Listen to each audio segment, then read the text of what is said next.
ಗಿಣಿಶಾಸ್ತ್ರ ಹೇಳಿ ಪೂಜೆ ನೆಪದಲ್ಲಿ ಐಟಿ ಅಧಿಕಾರಿಯೊಬ್ಬರಿಗೆ ಮೋಸ ಮಾಡಿದ್ದ ತಮಿಳುನಾಡು ಮೂಲದ ಆರೋಪಿಯನ್ನ ಬಂಧಿಸುವಲ್ಲಿ ಭಾರತೀನಗರ ಪೊಲೀಸರು ಯಶಸ್ವಿಯಾಗಿದ್ದಾರೆ. ತಮಿಳುನಾಡಿನ ಆರೋಪಿ 54 ವರ್ಷದ ಶೇಖರ್ ಬಂಧಿತ ಆರೋಪಿಯಾಗಿದ್ದು, ಐಟಿ ಅಧಿಕಾರಿಗೆ ಗಿಣಿಶಾಸ್ತ್ರ ಹೇಳುವುದಾಗಿ ಆರೋಪಿ ಶೇಖರ್ ನಂಬಿಸಿ ಪೂಜೆ ನೆಪದಲ್ಲಿ ಅವರ ಬಳಿ ಇದ್ದ ಚಿನ್ನದ ಆಭರಣಗಳನ್ನು ತೆಗೆದುಕೊಂಡು ವಾಪಸ್ ಕೇಳಿದಾಗ ಜೀವ ಬೆದರಿಕೆ ಹಾಕಿದ್ದನು. ಈ ಸಂಬಂಧ ಐಟಿ ಅಧಿಕಾರಿ ಭಾರತೀನಗರ ಪೊಲೀಸ್ ಠಾಣೆಯಲ್ಲಿ ದೂರನ್ನ ನೀಡುತ್ತಾರೆ.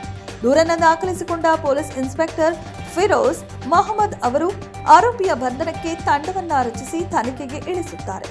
ವಿವಿಧ ಆಯಾಮಗಳಲ್ಲಿ ತನಿಖೆಯನ್ನ ಕೈಗೊಂಡ ತಂಡಕ್ಕೆ ಬೆಂಗಳೂರಿನ ಕಂಟೋನ್ಮೆಂಟ್ ರೈಲ್ವೆ ನಿಲ್ದಾಣದ ಬಳಿ ಆರೋಪಿಯನ್ನ ವಶಕ್ಕೆ ಪಡೆದುಕೊಂಡು ವಿಚಾರಣೆಗೆ ಒಳಪಡಿಸಿದಾಗ ವಂಚನೆ ಮಾಡಿರುವ ಬಗ್ಗೆ ಬಾಯ್ಬಿಡುತ್ತಾನೆ.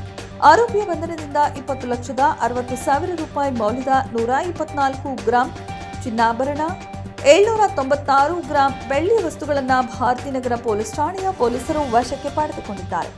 ಈಸ್ಟ್ ಝೋನಲ್ಲಿ ಭಾರತೀನಗರ ಲಿಮಿಟ್ಸ್ ಅಲ್ಲಿ ಒಂದು ಪ್ರಕರಣ ದಾಖಲಾಗಿತ್ತು. ಇದರಲ್ಲಿ ಒಬ್ಬ ಆಸ್ಟ್ರಾಲಜರ್, ಅವರು ನಾವು ಪ್ಯಾರೆಟ್ ಆಸ್ಟ್ರಾಲಜಿ ಅಂತ ಹೇಳ್ತೀವಿ, ಅವರೇನೋ ಭವಿಷ್ಯ ಹೇಳ್ತಾರೆ ಅವರು. ಇದು ಆಲ್ರೆಡಿ ಪ್ರಕರಣ ನಿನ್ನೆ ಮೊನ್ನೆ ಕೆಲವು ಮಾಧ್ಯಮದಲ್ಲಿ ಬಂದಿದೆ. ಆದರೂ ನಮ್ಮ ಉದ್ದೇಶ ಅಂದರೆ ಜನ ಇಂಥ ಎಜುಕೇಟೆಡ್ ಸರ್ವಿಸಲ್ಲಿ ಇದ್ದರೂ ಕೂಡ ಇಂಥದ್ರ ಮೇಲೆ ವಿಶ್ವಾಸ ಮಾಡಿ ಅವರು ದುಡ್ಡು ಕಳ್ಕೊಡ್ತಾ ಇದ್ದಾರೆ. ಆ ನಿಟ್ಟಿನಲ್ಲಿ ಅವೇರ್ನೆಸ್ ಕ್ರಿಯೇಟ್ ಆಗಲಿ ಅಂತ ಆ ನಿಟ್ಟಿನಲ್ಲಿ ನಾವು ಇದು ಹೇಳ್ತಾ ಇದ್ದೀವಿ. ಟೋಟಲ್ ಅಂದಾಜು 20 ಲಕ್ಷ ಒಬ್ಬ ಇನ್ಕಮ್ ಟ್ಯಾಕ್ಸ್ ಆಫೀಸಲ್ಲಿ ಕೆಲಸ ಮಾಡೋರು ಅವರು ಕಳ್ಕೊಂಡಿದ್ರು. ನಮ್ಮ ಪೊಲೀಸ್ ಅವರು ಆರೋಪಿಗೆ ಅರೆಸ್ಟ್ ಮಾಡಿದ್ದಾರೆ ಮತ್ತು ಎಲ್ಲ ರಿಕವರಿ ಕೂಡ ಆಗಿದೆ.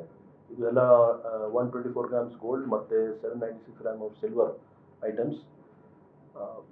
ಆ್ಯಸ್ ಆಫ್ ನಾವು ಇವನ ಕಡೆಯಿಂದ ಈ ಪರ್ಟಿಕ್ಯುಲರ್ ಕೇಸ್ ನಮಗೆ ಕಂಪ್ಲೇಂಟ್ ಬಂದ ಮೇಲೆ ನಾವು ರಿಜಿಸ್ಟರ್ ಮಾಡಿದ್ದೀವಿ. ನಾವು ಅಪೀಲ್ ಮಾಡ್ತಾ ಇದ್ದೀವಿ, ಈ ಥರದ್ದು ಇನ್ನೂ ಕೇಸಸ್ ಇದ್ದರೆ ಜನ ಮುಂದೆ ಬಂದು ನಮ್ಮ ಭಾರತೀನಗರ ಪೊಲೀಸ್ ಸ್ಟೇಷನ್ ಅಥವಾ DCP ಈಸ್ಟ್ ಅಥವಾ ACP ಪುಲ್ಕೇಶ್ ನಗರ್ ಅವ್ರಿಗೆ ಅಪ್ರೋಚ್ ಮಾಡ್ಬೋದು. ಆ್ಯಂಡ್ ನಾವು ಖಂಡಿತ ಅವ್ರ ಮೇಲೆ ಇನ್ನೂ ಕ್ರಮ ತಗೊಳ್ತೀವಿ.